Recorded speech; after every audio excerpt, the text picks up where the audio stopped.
बड़ी खबर के साथ झारखंड में फेरबदल के संकेत के बीच ग्रामीण विकास मंत्री दीपिका पांडे सिंह का बड़ा बयान सामने आया। मंत्री ने कहा कि मुझे लगता है कि इन अफवाहों पर विराम लग जाना चाहिए, यह लोकतंत्र के लिए अच्छा नहीं है।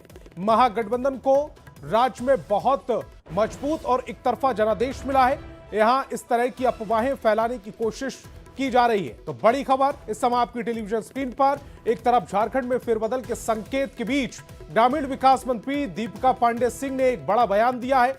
मंत्री ने कहा है कि मुझे लगता है कि इन अफवाहों पर विराम लग जाना चाहिए, यह लोकतंत्र के लिए अच्छा नहीं है। महागठबंधन को राज्य में बहुत मजबूत और एक तरफा जनादेश मिला है, यहां इस तरह की अफवाहें फैलाने की कोशिश की जा रही है। एक बहुत सशक्त मैंडेट और मैं कह सकती हूँ एक तरफा मैंडेट महागठबंधन को इस राज्य में मिला है और इस तरीके से यहाँ पर अफवाह फैला के जो प्रयास किए जा रहे हैं, मुझे लगता है ये बहुत गलत है। इससे गठबंधन को कमजोर करने का जो प्रयास और षड्यंत्र भाजपा कर रही है वो सफल नहीं होंगे। हम लोगों के माननीय मुख्यमंत्री जी ने भाजपा के षड्यंत्र के सामने घुटने कभी नहीं टेके। जो व्यक्ति इस राज्य के हित में, इस राज्य की जनता की भावना का सम्मान करने के लिए जेल जाना मंजूर कर सकता है, वो व्यक्ति भाजपा के इस तरह के षड्यंत्र और प्रपंच में नहीं आने वाले हैं। बहुत मजबूती से हम लोग की सरकार चल रही है और आगे भी चलेगी। अगर जेएमएम और बीजेपी साथ आ जाए, जिस तरह की बातें चल रही हैं, तो नए समीकरण की तस्वीर क्या कुछ होगी वो आपको समझाने की कोशिश करते हैं। जेएमएम 34 सीटें जीती हुई है, बीजेपी 21 सीटें जीती हुई है, एलजेपी आर 1 सीट जीती हुई है, आजसू 1 सीट जीती हुई है और जेडीयू 1 सीट। कुल मिलाकर यह 58 हो जाती है। और सूत्रों के हवाले से जो खबर मिल रही है, झारखंड के मुख्यमंत्री हेमंत सोरेन बीजेपी के संपर्क में हैं। अभी पिछले कई दिनों से हेमंत सोरेन और कल्पना सोरेन दिल्ली में हैं और आज उनके रांची लौटने की संभावना है। सवाल है कि क्या दिल्ली में कुछ राजनीतिक खिचड़ी पक रही है? रांची से जो खबर मिल रही है सूत्रों के हवाले से, उसके मुताबिक राजनीतिक फेरबदल के संकेत हैं। झारखंड में यह बड़ा फेरबदल हो सकता है। बीजेपी नेताओं के संपर्क में हेमंत सोरेन, कई दिनों से दिल्ली में हेमंत और कल्पना मौजूद है। आज दिल्ली से वो रांची के लिए रवाना होंगे, रांची लौटेंगे और इसी को लेकर ये कयास लगाए जा रहे हैं।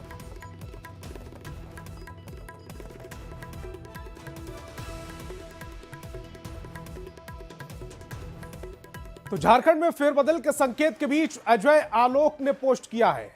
खड़बास के पहले और आज कल झारखंड में महुआ मस्ती हो रही है। मंद ठंड में कांग्रेसियों की गर्मी लग रही है। बंगाल में दीदी को पसीना आ रहा है। 17 नवंबर को भी यह पोस्ट किया गया था। तो अब क्या कुछ कहा है वो देखिए। खड़बास के पहले आज कल झारखंड में महुआ मस्ती हो रही है।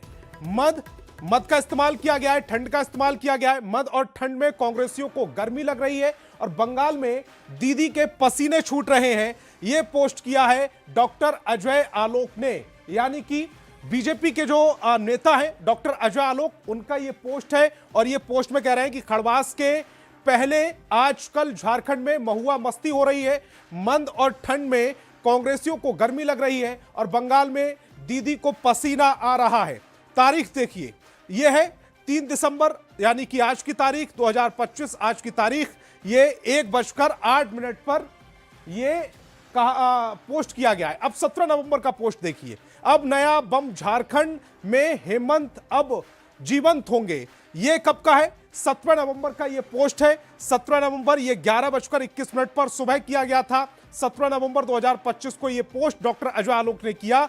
अब नया बम झारखंड में हेमंत अब जीवंत होंगे, ये पोस्ट किया गया था। 17 नवंबर वाला पोस्ट भी आपने देख लिया। और इससे पहले 17 नवंबर को भी अजय आलोक ने जो पोस्ट किया था उसमें लिखा था कि अब नया बम झारखंड में हेमंत अब जीवंत होंगे। और टाइमिंग पर गौर कीजिएगा, 11:21 तारीख थी 17 नवंबर।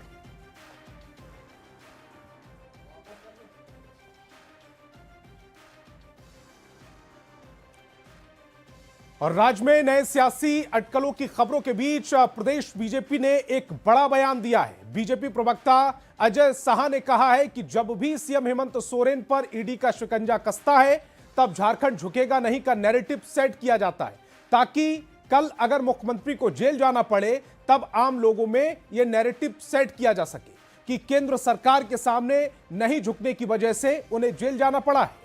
देखिए, अगर आप पिछले 6 साल का इतिहास देखेंगे तो जब भी ईडी का शिकंजा कसा है, जब भी ईडी ने यहां पर भ्रष्ट अधिकारी नेताओं को पकड़ना शुरू किया, तब तब यहां के सरकार के मंत्री, यहां के नेता, यहां के अधिकारी एक नैरेटिव गढ़ते हैं कि केंद्र सरकार जेएमएम के ऊपर दबाव बना रही है सरकार में शामिल होने के लिए, और उसके बाद जांच आगे बढ़ती है और जब ये गिरफ्तार होते हैं तो नैरेटिव तैयार करते हैं कि हम झुके नहीं, इसलिए जो हमें अरेस्ट किया गया है। कुल मिलाकर के वर्तमान हेमंत सोरेन सरकार के मंत्री नेता जानबूझ करके ऐसे नैरेटिव को गढ़ते हैं ताकि जब ये गिरफ्तार हो जाए, इनकी चोरी पकड़ी जाए, तो किसी तरीके से ये दिखाने की कोशिश की जाए कि हमने केंद्र सरकार की बात नहीं मानी, उनके सामने झुके नहीं और इस वजह से हमें गिरफ्तार किया जा रहा है।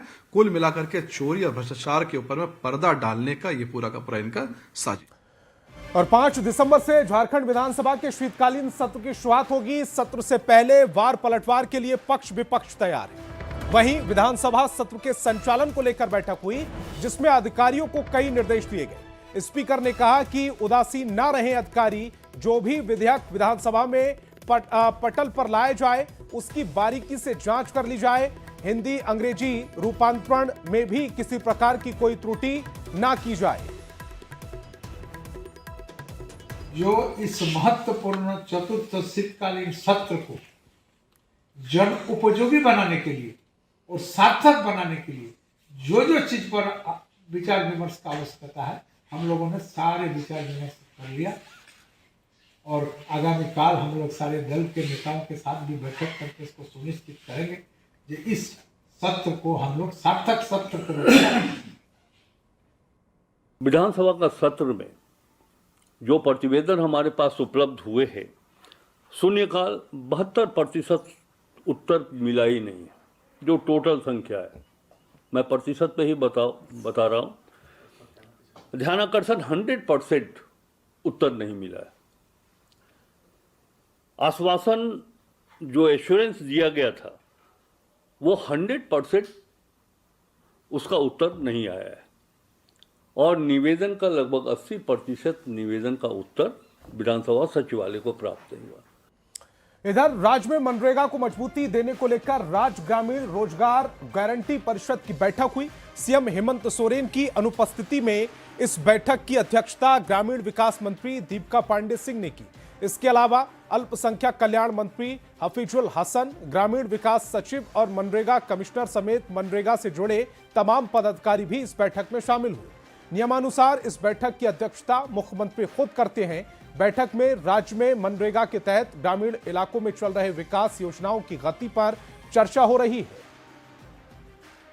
जल संसाधन विभाग के मंत्री जी इसमें थे, कृषि विभाग के प्रतिनिधि, तमाम सचिव और लोकल बॉडी के रिप्रेजेंटेटिव, सिविल सोसाइटी के सदस्य, प्रशासनिक पदाधिकारी इस मीटिंग का हिस्सा थे और बहुत सकारात्मक ये बैठक हुई है। और मुझे पूरा भरोसा है कि पिछले दिनों में जिस प्रकार से दीदी बाड़ी योजना को हम लोगों ने सशक्त किया, उससे महिलाएं सशक्त हुई हैं। मनरेगा में हम लोगों ने रिकॉर्ड मैंडेज बनाने का काम किया है।